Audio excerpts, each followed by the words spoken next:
ঠাকুরগাঁওয়ে জুলাই আন্দোলনে সক্রিয়ভাবে অংশ নিয়ে গুলিতে এক চোখের আলো হারায় সপ্তম শ্রেণীর শিক্ষার্থী মোহাম্মদ লামিম।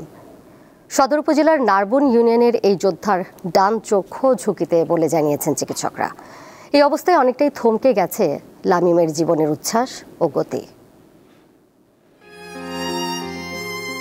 বাবা মায়ের অতি আদরের ছোট্ট সন্তান লামিম ২০২৪ সালের ৪ আগস্ট সপ্তম শ্রেণীর এই শিক্ষার্থী মাকে ফুটবল খেলার কথা বলে যোগ দেয় আন্দোলনকারীদের সঙ্গে।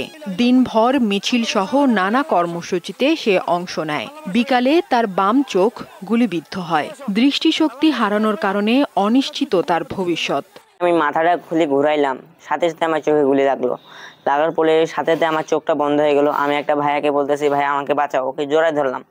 জোড়ায় ধরার পরে ভাইয়াটা একটু আমাকে সামনে একা নিয়ে গেল। যাওয়ার পরে ৪-৫ জন মিলে আমাকে ধরলো। লামিম এখন আর আগের মতো খেলাধুলা বা ছোটাছুটি করতে পারে না। স্কুল থেকে বাড়ি, বাড়ি থেকে স্কুল, এভাবেই কাটছে তার সময়।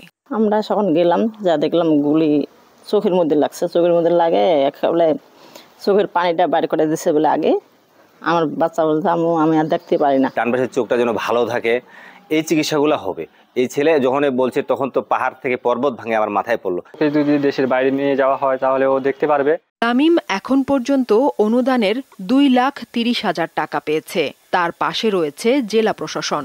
লামিম সে জুলাইয়ের গণ অভ্যুত্থানে অংশগ্রহণ করে আহত হয়ে বর্তমানে তার একটি চোখ নষ্ট হয়ে গিয়েছে। স্থানীয় উদ্যোগে তাকে কিছু সহযোগিতা করা হয়েছে। আমরা জেলা প্রশাসন থেকেও তার খবর রাখছি। জুলাই আন্দোলনে গুরুতর আহতদের বিদেশে চিকিৎসার পাশাপাশি পুনর্বাসনের দাবি স্থানীয়দের। দীপ্ত, বার্তা কক্ষ।